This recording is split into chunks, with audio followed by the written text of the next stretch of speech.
Okay, let's finish up with chapter 8. This is the second part of lesson plan number 3. And this focuses on the nurse-patient relationship, the therapeutic communication, and the therapeutic communication part also encompasses the lab component of this course as well. And this is Potter chapter 8. And I'm pretty much going to go through this chapter as it stands. I didn't divide this chapter up because I think it's also a good review of probably what you learned in Nursing 101.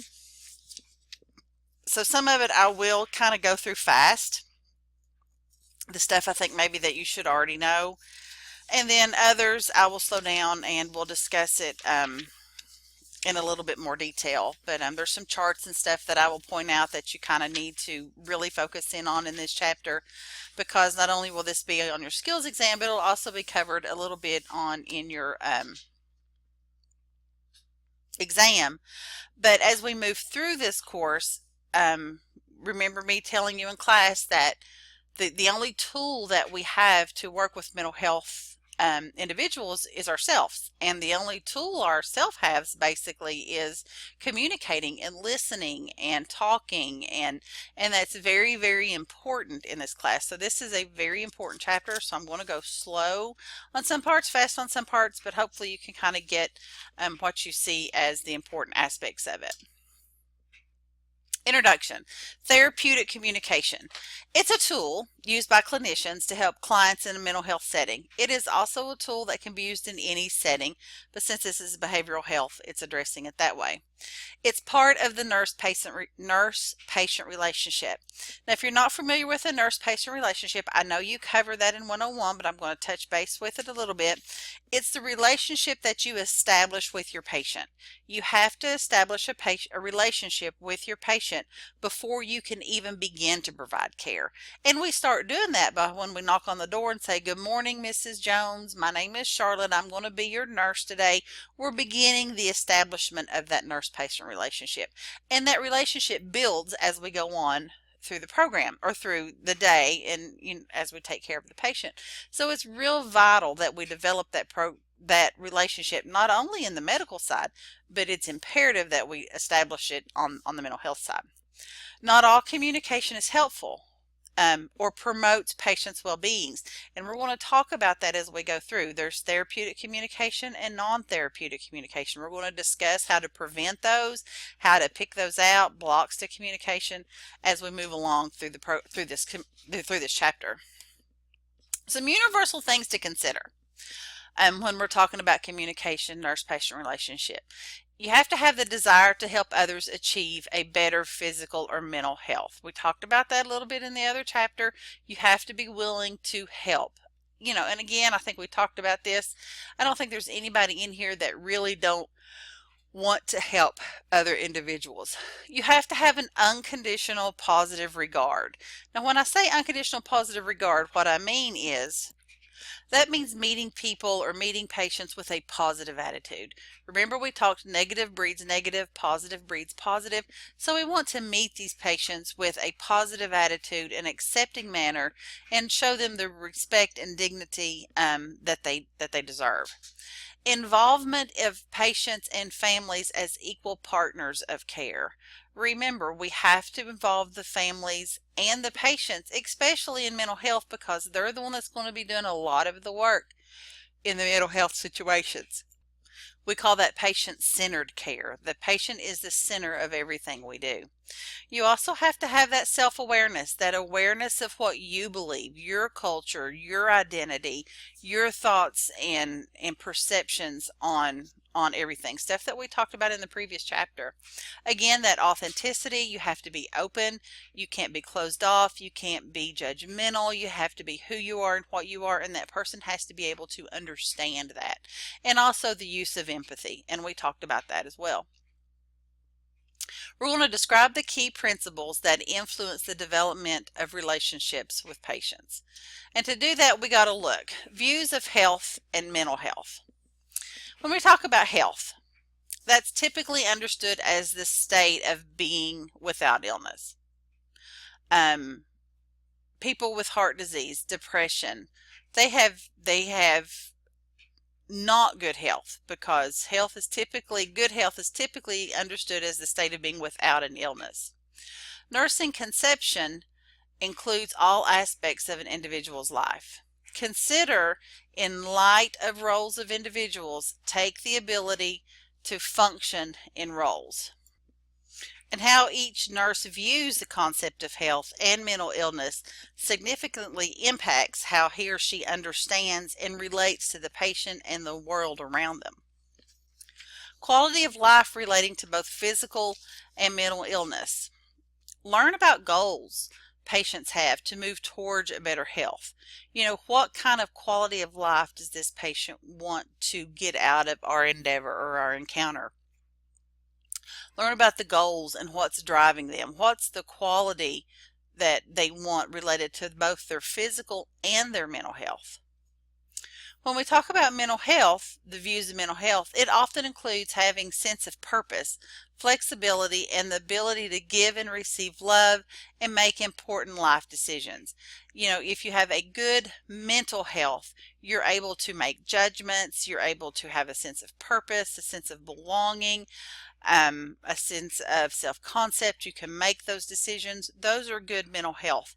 They don't have anything to do with health, as in the physical health.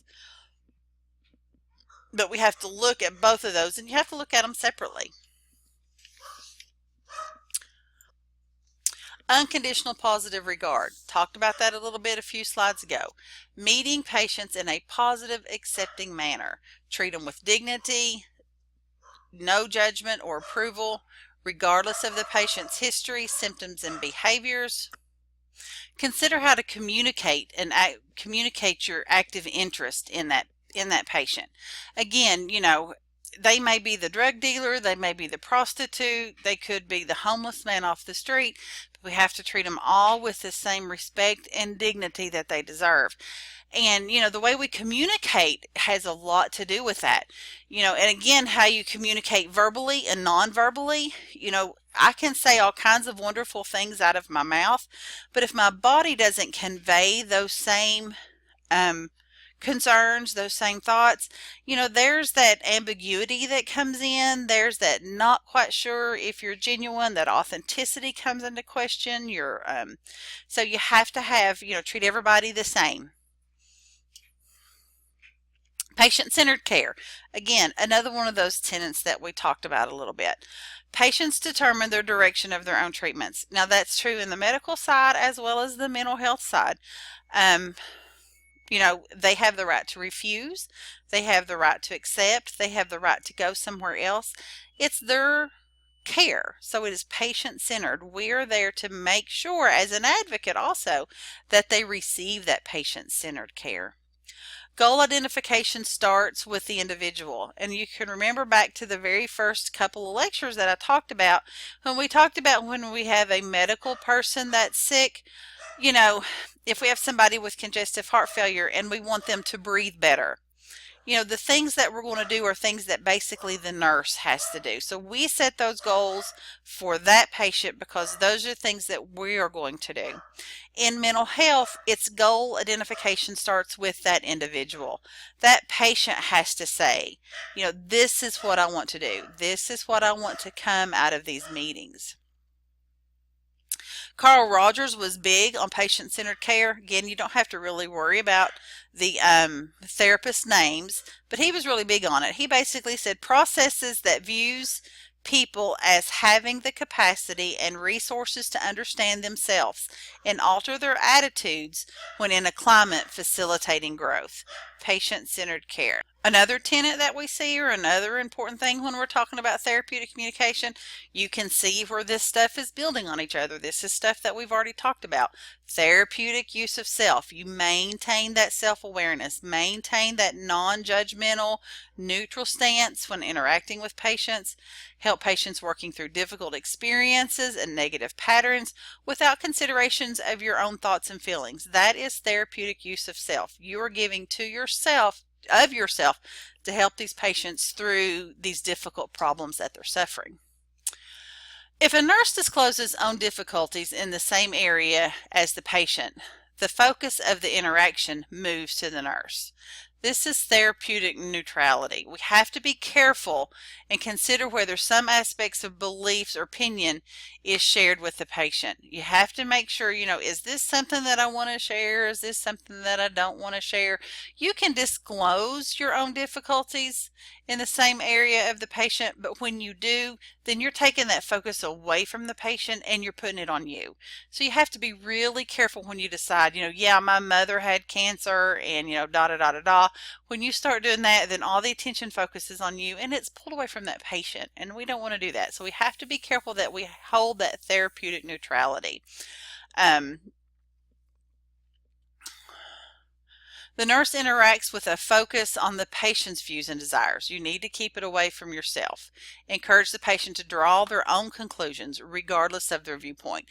And you're going to get this asked of you several times. What would you do if you were in this situation? What would you do if you were your mom in this situation? You really can't answer that. Again, that they need to be encouraged to draw their own conclusions and their own thoughts. It's not good to say, well, if it was my mother, I would do this. And if it was my mother, I would do that. We need to really, really stay away from that.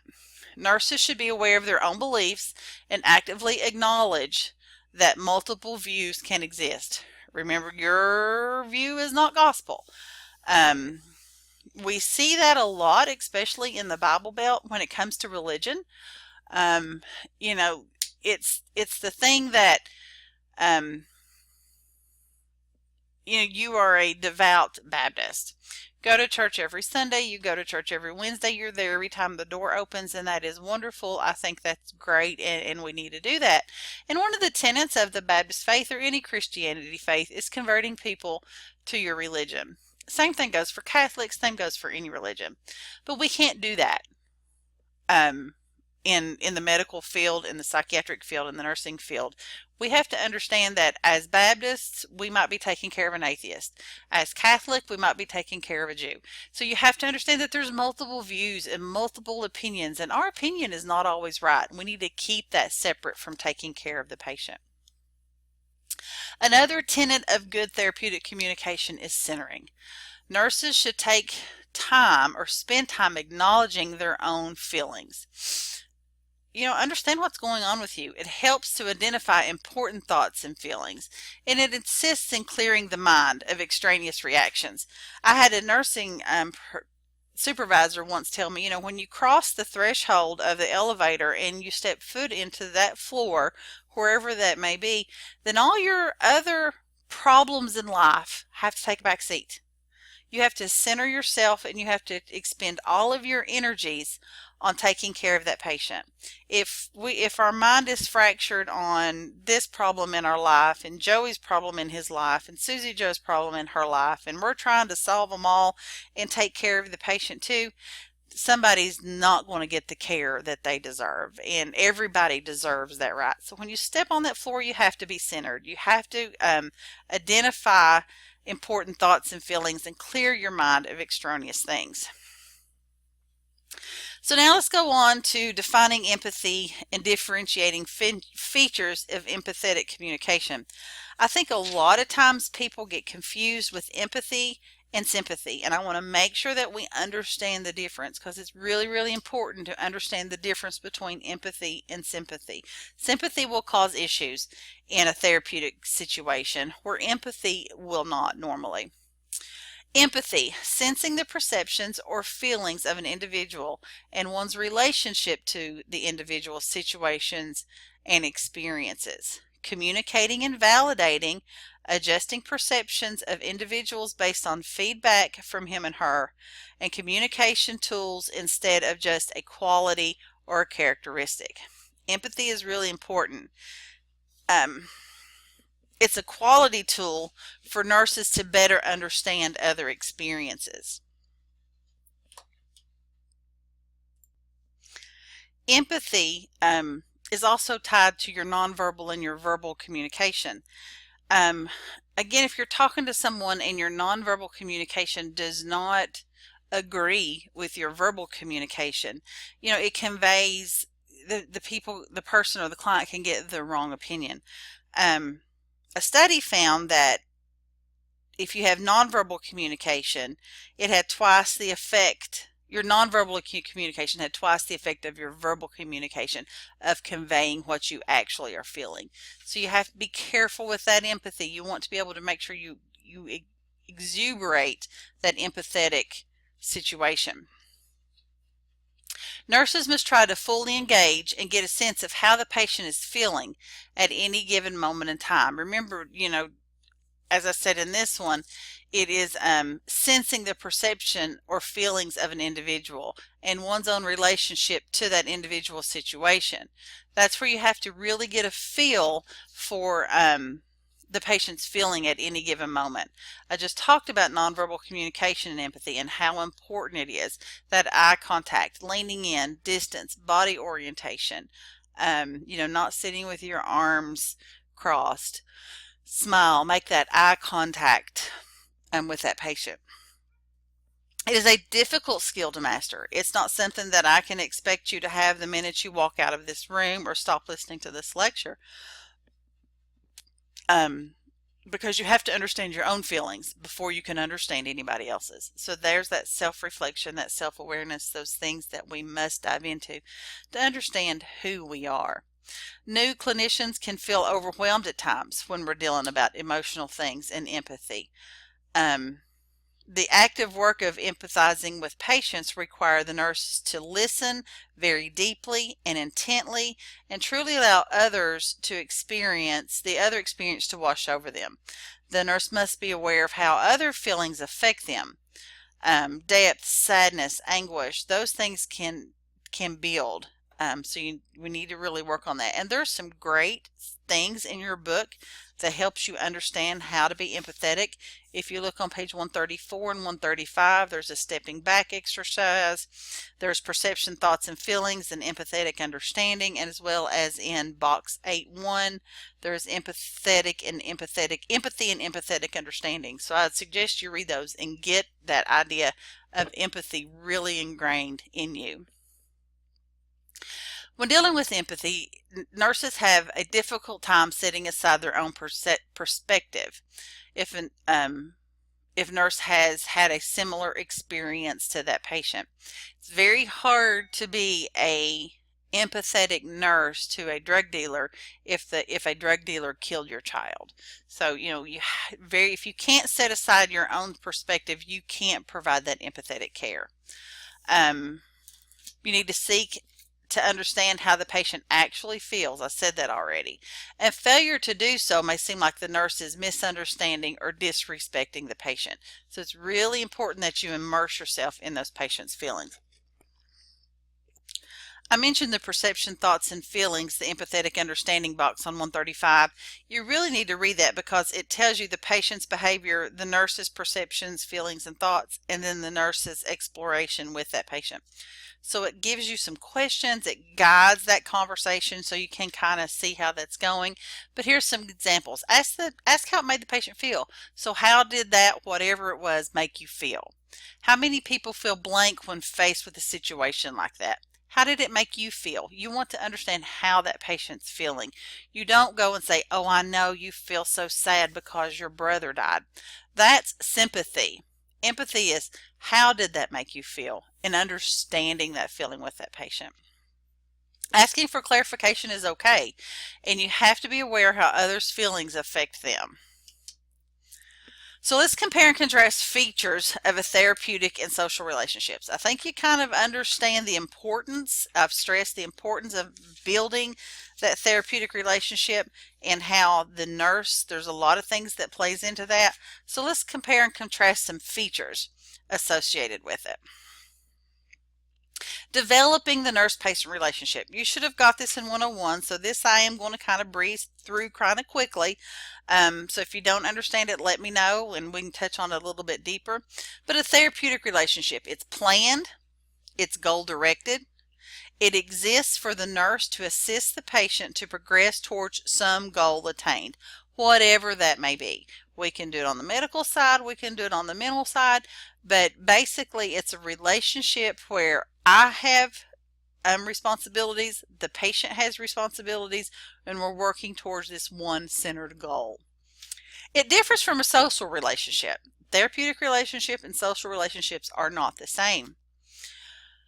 Process of interaction as a tool. That's a social relationship. The interaction is the tool. And in a social relationship, it can be completely one-sided. Nurses act in the best interest of the patient without any expected return. So therapeutic and social relationship are two totally different things. The structural elements and boundaries are different in a social relationship. Newcomers to this kind of relationship may fall back into relationship skills learned during that social relationship. And as you grow as a nurse and as you mature as a nurse, you will figure out ways to see what's going on and things to change them. Must not answer personal questions out of habit. But when I say that, don't take that to the strict stringency that, if someone says, how many kids do you have? You don't tell them, because sometimes you got to use some of those things to strike up a conversation to build the relationship, but don't make it out of habit. Make sure when you answer that question that you're answering it for the right reasons and just not a social conversation habit, because it's the responsibility of us to maintain those professional boundaries. We want to make sure that we don't cross those boundaries. We have an alliance when the patient is able to freely discuss concerns and needs. We have built that alliance. We have that relationship when that patient feels comfortable to discuss what's going on. It develops from a good therapeutic, successful relationship. And important factors for accounting for treatment outcomes regardless of therapy type. The important factors for accounting for treatment outcomes regardless of therapy type. So, that alliance is important in deciding what type of outcomes, because we have this relationship where this patient understands me, I understand them, we're working towards this certain goal, and we're accounting for that treatment regardless of whatever kind of therapy that they're going through. Interpersonal therapy, that has to do with the therapeutic alliance. The patient's experience of being in a therapeutic relationship with the nurse. What I'm talking about here is the positive relationship qualities that comes out of this relationship.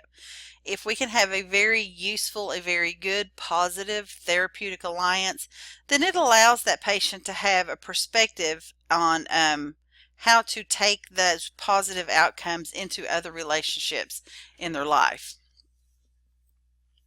Again, here's some therapy names. Don't really want you to dive on it because I'm not really going to focus on the theoretical foundations. You do need to understand who Paplow, Rogers, and Sullivan are. Just kind of refresh your memory on those. But they are the four founders of that nurse-patient relationship. Mutually defined problems and goals, and movement or progress in meeting those goals. Characteristics of caring exhibited by the nurses, and the nurse's role as an equal partner. That's what these three people and all of their theories kind of come up with. Again, I'm not going to dive into that. Those are in detail in your book if you want to look at those. But just understand that's kind of where all of this came from, these three basic founding fathers. Let's look at identifying the stages of the nurse-patient relationship as evidence of moving between the stages. Again, you should have got this in 101. Going to move through it kind of quickly. You have the orientation phase. This is the initial meeting of the nurse and the patient. This is when you first sit down, the patient comes in, meets you, you walk into the room, whatever that it may be. Good morning, Mrs. Jones. Glad to see you here today. I'm the nurse that's going to be taking care of you. My name is Charlotte. It's that initial meeting of the nurse and the patient. You have a pre-orientation. That normally begins before the actual orientation. This is when we're normally looking up that information. We're looking at the H&P. We're looking at while they're there. We're looking at previous information. What's important to consider? What data do we need to know going in to this meeting? Is this a patient who has suffered drug addiction for the last 12 years? Is it somebody that's been sexually abused? Whatever that it may be, things that we need to know before we walk into that room. A report if you're on the medical side. But that's pre-orientation. So that all happens before we actually have that initial meeting. And all these are explained really good on a table 8.2 on page 139 in your book, so you can follow through and refresh that if you need to. Then the orientation phase, another part of the pre-orientation phase is consider patient admission. Information from multiple sources, family members, staff, you're gathering all of that information that that patient is giving you. All the staff, all the paperwork, all that stuff, you're looking at all that before you meet the patient. If you didn't learn what countertransference and transference was in 101, here's a little brief snippet. It's feelings about a patient or nurse, respectively, when the feelings about other individuals are attributed based on prior experience. This is basically when I apply drug dealing again, for an example. I have a drug dealer in the room. I can't stand that drug dealer because of feelings that I've had before, so I've transferred those feelings onto that patient. A patient can do that back ways, transference to the nurse or countertransference to the nurse, if maybe I remind that patient of their daughter. So they have feelings, they have feelings to me towards a daughter role instead of the nurse role because they're transferring those feelings onto me. So again, we're looking at those countertransference and transferences in those pre-orientation phase, making sure that we're not doing that, making sure we have that all in check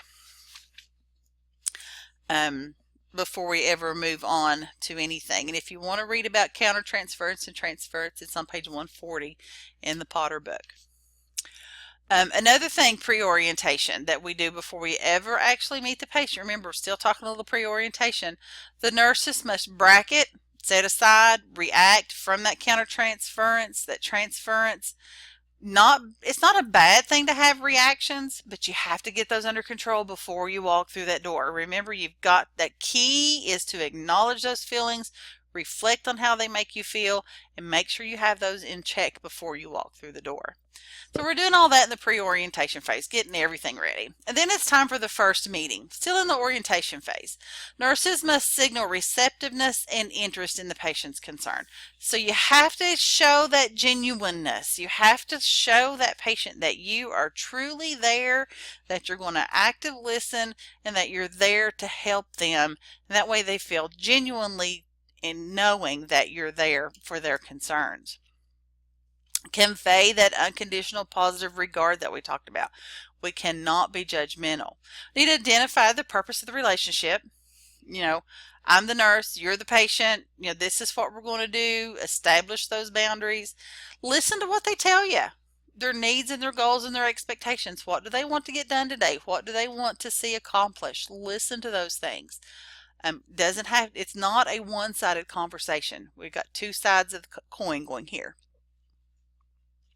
Assess the patient's strengths and weaknesses and symptoms in that orientation phase. You know, kind of a brief assessment. What's going on? What do I see? Do they have a good support system? Do they not? And we're going to talk about strengths and weaknesses as we go along. But just understand in that first meeting, you're assessing those strengths and weaknesses of that patient. And then you're engaging in that mutual goal planning. What do we want to see happen today? What is our goal that we want to reach? Also in the orientation phase, understand important information such as the patient's acute suicidal ideations, but engage in a treatment plan. So look for those important things such as suicidal ideation, such as major depression, such as seeing things on the wall, whatever it may be. Understand that. Make sure you grab a hold of that important information. The patient more than likely is going to challenge aspects of the relationship. You know, they're there seeing you, you know, on the mental health side because they're not coping appropriately. So they're going to challenge the relationship, but those are things that you've got to work for. And it's important for the relationship to progress. Stagnation results in inconsistency, unrealistic expectation, and a lack of insights. We have to keep the meeting going. Then from that orientation phase, we talked about pre-orientation, we talked about orientation. Some things that's going on in orientation goals are like to develop trust, meet the patient and gain understanding of the needs, complete your formal assessments, gathers information about the care they need. So there's a good list of those on page 139, table 8.2. Make sure you look at those. Working phase, just what it is. This is where the work occurs. This is what's going on. We're planning sessions. We're accounting for intersessional work done by the patient. The nurse needs to be consistent and reliable in this page. You can break that working phase down. This book does into identification, exploration, and resolution of the working phase. Some books will just have orientation, working, and resolution. But you can see your book breaks it down here just a little bit more. The working phase, the identification phase of the working phase, this is when the nurse and the patient identify the problems and to begin to develop that trust. So that's the very first part of that working phase. Then we have the exploration phase. We've developed that trust. We've set a goal, we've identified some problems, and now the patient's actively engaging and working on those, working towards those goals, implementing our interventions and actions. So the working phase can be divided into kind of like a front half, back half, identification phase, exploration phase. Then we get the resolution. Resolution is what it is. It's the termination phase. Goals that could have been attained are done. Patient moves towards discharge or the next stage of care. Maybe it's from inpatient to outpatient, acute to chronic care, whatever it may be. Relationship, the key thing here to note is relationship between the patient and the nurse comes to an end. Okay, the relationship stops. That's a big problem sometimes, especially if you're dealing with patients for a long time. That relationship has to stop because you're no longer nurse and patient. It comes to an end.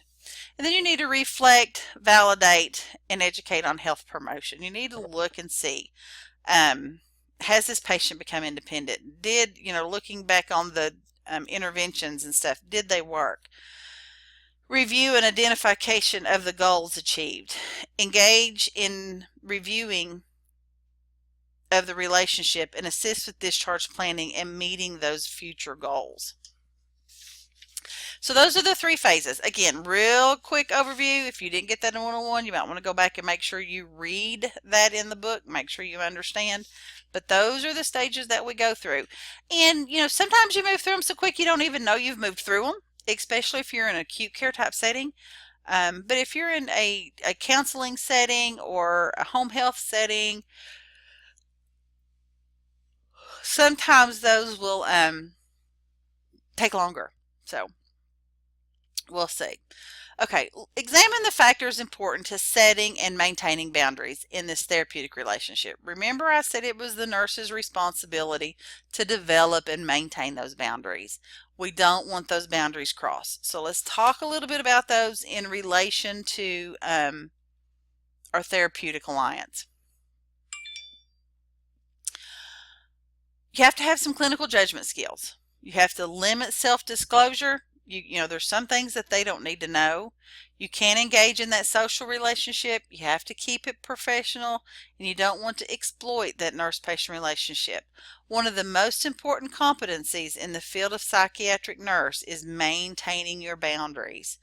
You can imagine, let's say, dealing with a 2-year-old for 24 hours a day or a 12-hour period.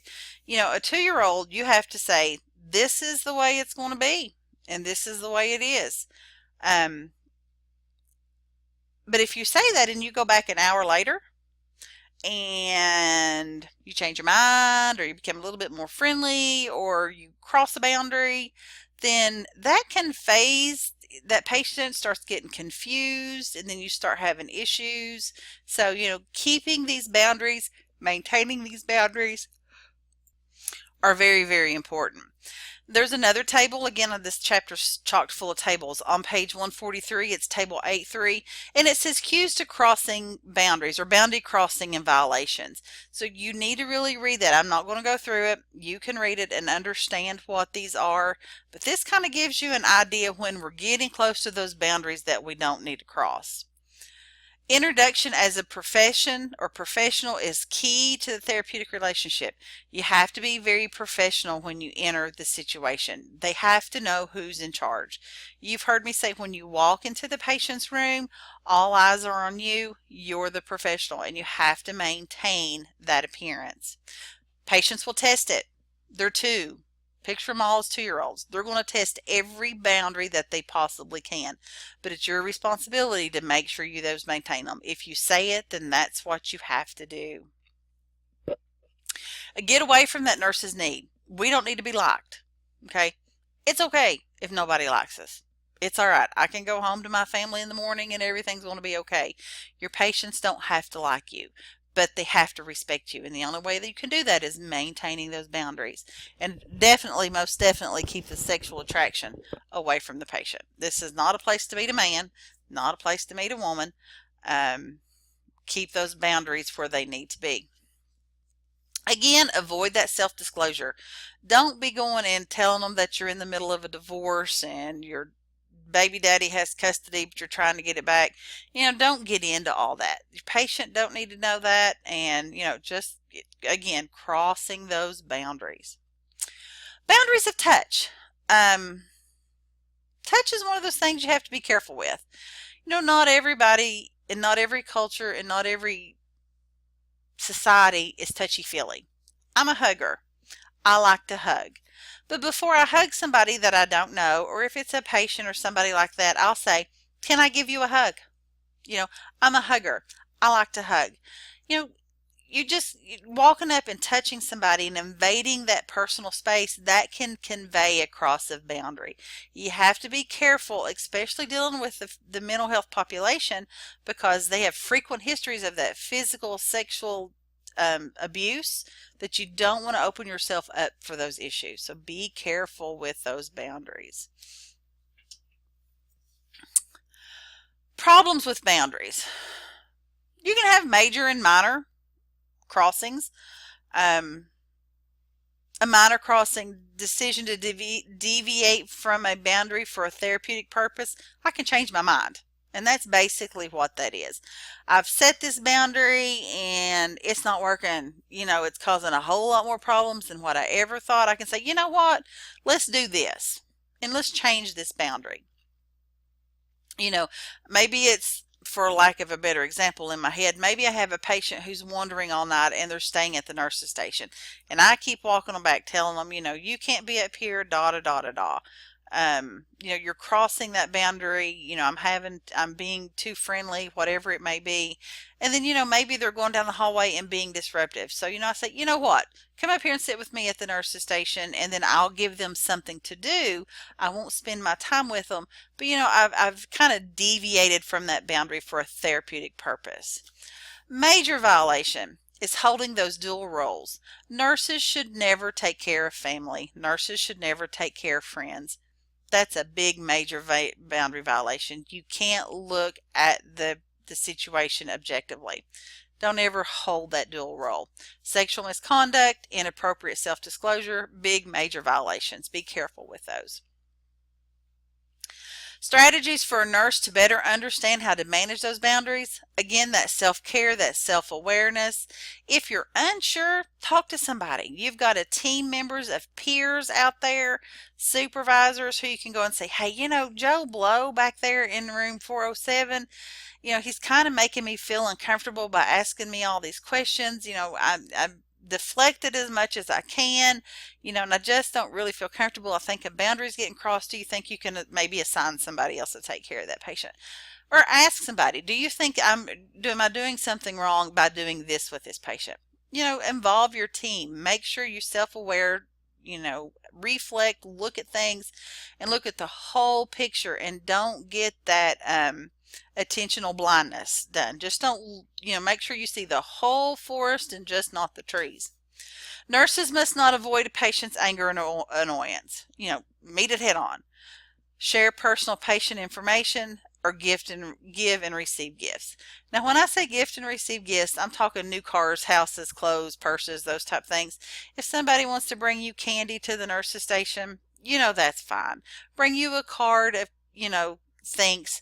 Again, that's fine. keep that in perspective. I'm not saying you can never accept anything from a patient, but again, most places where you put it, work, like put a $10 value on it, those type things. Self-disclosure. Talked a little bit about that. You've heard me mention it. You have to be careful with self-disclosure. And again, when I say that, I'm not saying that we can't use our personal things to start conversations. That's perfectly okay. But again, keep it very generic and don't disclose things that, can cause that patient undue stress because they may worry about you. Sorry guys, I've yawned. If you're going to disclose anything, it has to be a clear benefit to the patient.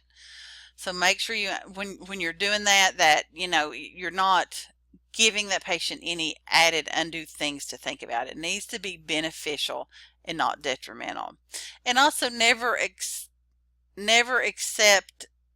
if it's lengthy, irrelevant to the patient's treatment, or deeply personal or intimate in nature. That's a boundary violation.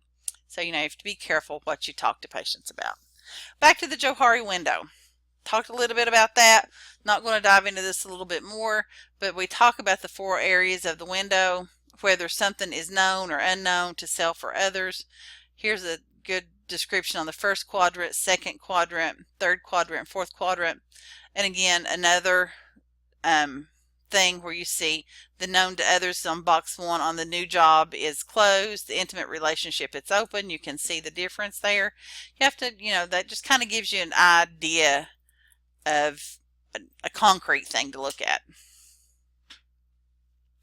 Summarizing features of nonverbal and verbal metacommunication and how they affect the process of communication. Okay, this is the meat of therapeutic communication.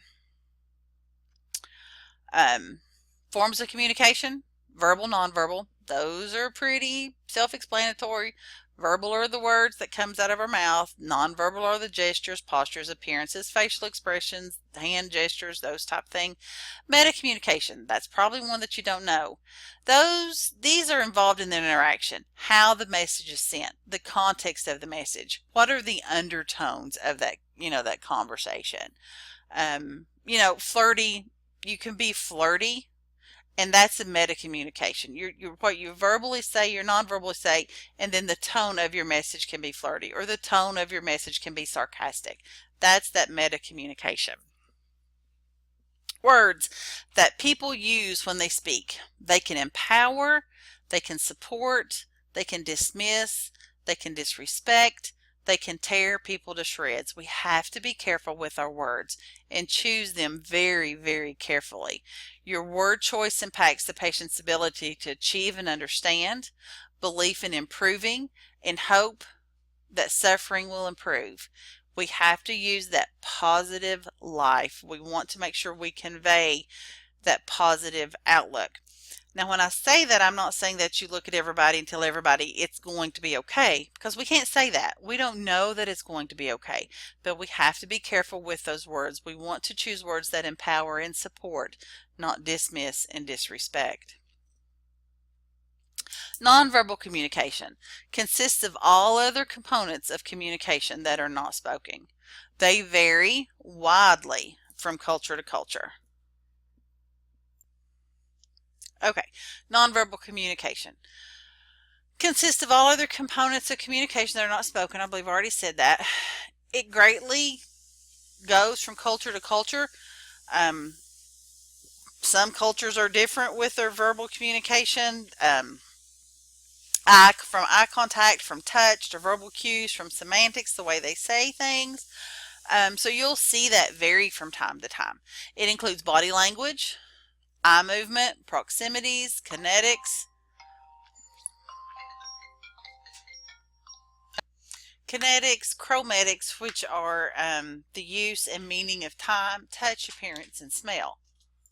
It functions to establish and maintain relationships. We use it. Therapeutic non-verbal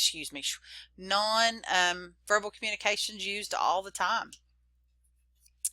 Nonverbal communication, 5 primary function: express emotion, convey interpersonal attitudes, manage interaction cues, present one's own personality, and rituals such as greetings. So, I mean, that's our 5 primary functions. Immediacy behaviors and the use of space. So those are some other nonverbal communication. The use of space, basically, again, how far do you stand away from somebody when you talk to them? If you stand way back from them, it can indicate, something more than if you stand right up close to them, very intimate like. So you have those, that use of space. The immediacy of your behaviors, are you fast, are you slow? That can indicate whether you're anxious or not anxious, or those type things. Facial expressions. Oh my goodness. What we can convey with our facial expressions. They're noted by Darwin to be communicated first between mother and child. That's the thing with holding a baby in your arms. Newborns can see about 18 inches. So that's that, they can sense those nonverbal communications. Windows on feelings or emotions that are experienced. Our facial expressions will tell the tale no matter what's going on. And it's very hard to school those features and not show what we're conveying in our facial expressions. To the degree which verbal and nonverbal and behavioral cues are congruent should be considered when interpreting the communication. And that also falls in line with email and text. That's, why email and text is very hard to be maintained at a professional level, because you don't really know what that person's conveying to you. You can't see their face. You can't see their hands. You can't see their eyes. That nonverbal communication piece is missing, and it's really hard to understand what's going on.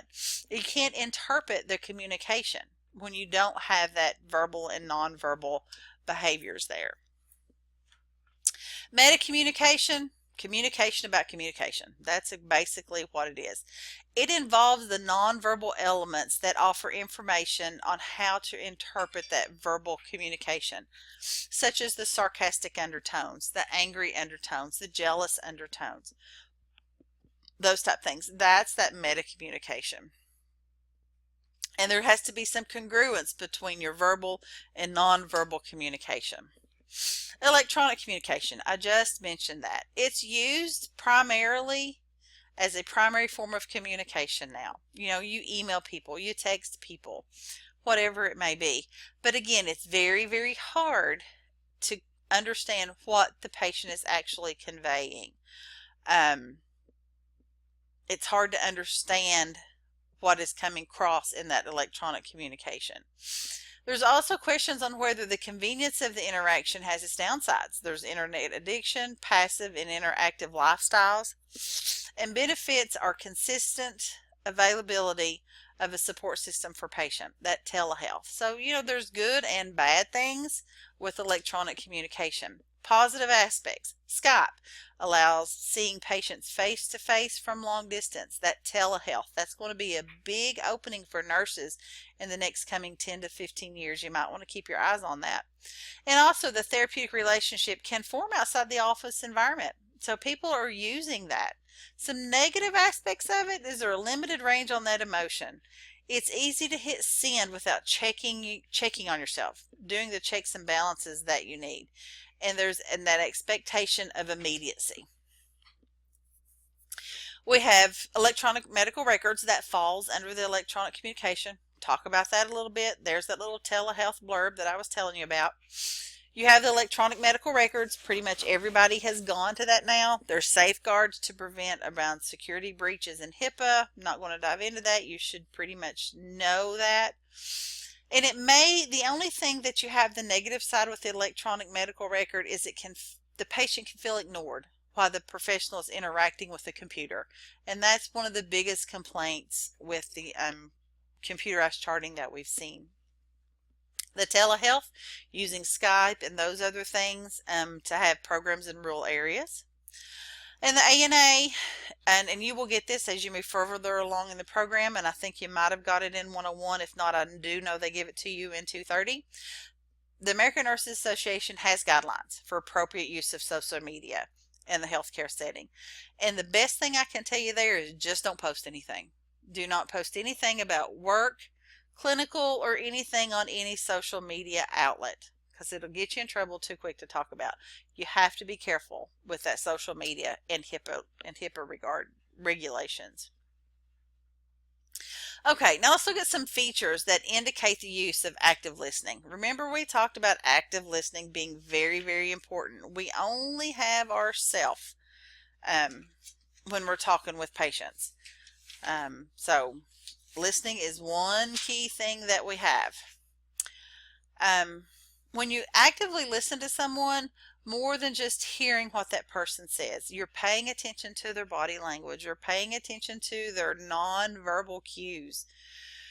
Carefully attend to the patient during the interaction. Make sure your attention is 100% on that patient, patient-centered care. And demonstrate interest in what is being said, verbally and non-verbally. And we do that by making the eye contact and using terms such as mm-hmm or go on, those type of things that encourages that patient, makes them know that you're listening. Okay, how do we tell therapeutic from non-therapeutic? What we call is motivational interviewing. Motivational interviewing is a collaborative, patient-centered strategy. It identifies readiness for and facilitating change in health-related benefits. It's based on the work by Carl Rogers, and it's basically a prescribed set of interviewing strategies. The stages of change.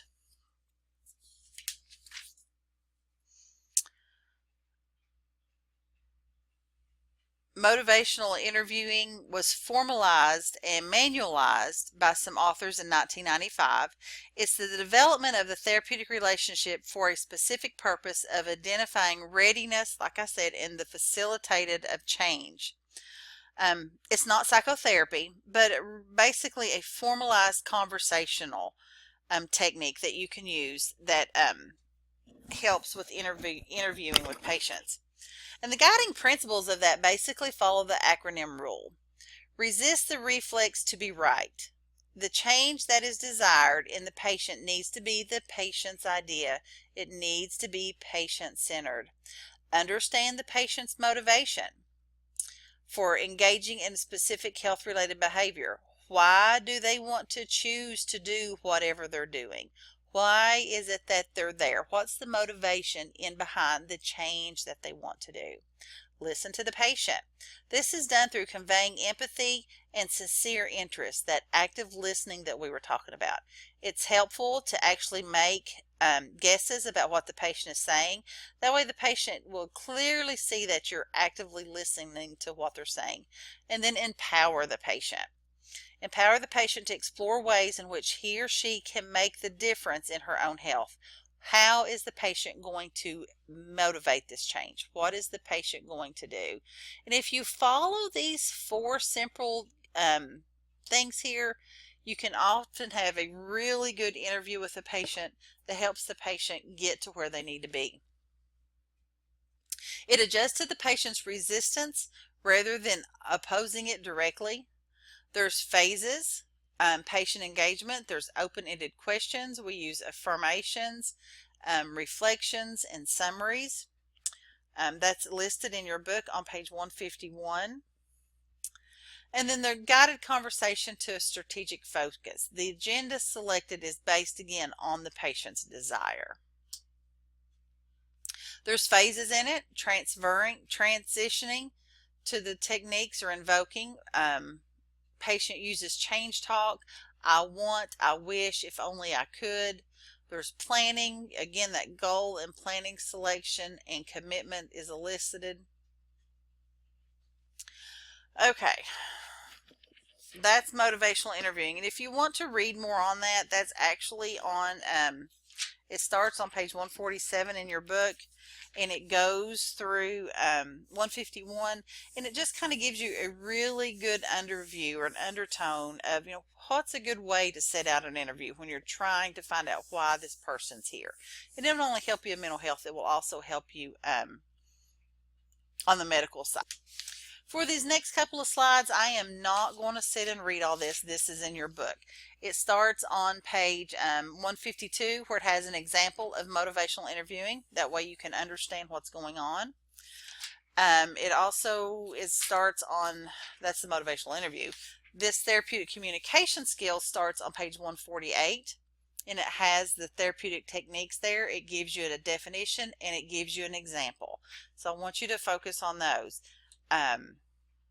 Gives you ones for active listening skills, qualities present and conveying by the nurse, unconditional positive regard, gives you techniques for assessment, insight-oriented techniques, and interventions. There's several. They're also in these PowerPoints. Again, I'm not going to read these bit by bit because the book does a wonderful job with giving you the technique, giving you the definition, and giving you the example. That's all on table 8.4. So you need to make sure you read through those and understand what they are, because I will be testing you on these, not only for your skills exam, but also in the classroom. So make sure you understand what they are. Remember me saying in the very beginning, there's not only therapeutic communication, but there is non-therapeutic communication. Here's some skills that are non-therapeutic. Again, these are things that we don't want to do. So remember that these are no-nos. Social responding. Remember, keep that social thing out of your conversation. Responses at a level of usual social interaction versus therapeutic. Oh, that's normal. That's a normal behavior. You know, that's a social response, not a therapeutic response. Giving advice, never want to do that. Challenging, never use the word why. You know, it directly asks the patient why. It creates an atmosphere of confrontation. Judging, you always want to keep your judgmental thoughts out of a conversation. Responses to the patient or comments that suggest nurse clinician has rendered a verdict, you have a better opinion, what you say is gold. Those things need to stay out of that. Be aware of the technique used, as it easily slips into blocking techniques. And blocking techniques are on page 153, table 8.6. Again, read through those. Not going to read through those over and over and over, because again, the book gives you a wonderful definition to the barrier, the wonderful ideas to the barrier, the definition, as well as the example. So again, I'm not going to read into those, so make sure you read those on page 153. Context of communication. Okay, where's this communication going to happen? That plays a lot into, you know, is it going to be a good situation, a bad situation? Is it in the inpatient, outpatient, patient's setting, patient's home? Okay, you know, where are we going to talk to this patient? What makes them more comfortable? Nurses may work with the homeless or members of the assertive community treatment teams, or ACT teams. We don't have those in this area, but we do have those in bigger cities, where they may actually meet with on a park bench or a coffee shop, wherever that patient feels comfortable in talking. However, we got to keep in mind safety and privacy are very important, and we got to have equal access of both people to the door. Evaluating tools used to aid the nurse in better understanding therapeutic interactions and the therapeutic nurse-patient relationship. Okay, let's make sense of it all. Making sense of the interaction. Communication with members of the interdisciplinary team. Not only are you going to communicate with the patient, the family, you know, any other support members that they may have out there, but you're going to communicate with the interdisciplinary team. Change of shift reports, team meetings, they should be frequent. Again, use that professional, non-judgmental. You don't be going and telling them coming on, you know, second shift that man in 204 is a crazy lunatic. You better watch out for him. You know, keep those personal opinions out of that feedback. There is such things for journaling, process recording, and audio-visual taping. There's a good example of a process recording on page 155, table 8.7. You can read that. That kind of helps the nurse work through issues. It's a written record and interaction between two or more individuals. The purpose is for reflecting and evaluating the dynamics of a specific interaction. So you write it all down. Then you can go back and reflect and analyze. Did it work? Did it not work? Depending on the structure, it can offer insight into many levels, including nonverbal communication. Identifies individuals, contexts, and settings. Records the dialogue as close to verbatim as possible. Nonverbal aspects are also recorded. The nurse identifies their own feeling, thoughts throughout, interprets each segments, and then you summarize and analyze it. And again, like I said, there is a wonderful example on page 155 if you want to read that. But it is just a good way to look at a situation and see, what we're doing and how we're doing that. Taping also works. It's only done with written consent. Of course, you cannot tape a conversation without the written expressed approval from everybody involved. Nurses must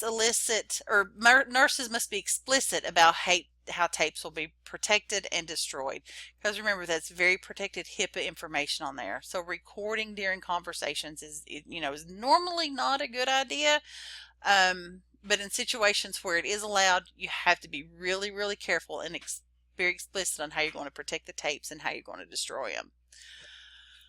Communication habits and mannerisms can often better be defined when taping, especially if it's a videotaping, and it's useful in the supervision process if somebody wants to see or critique someone on their nurse-patient relationship.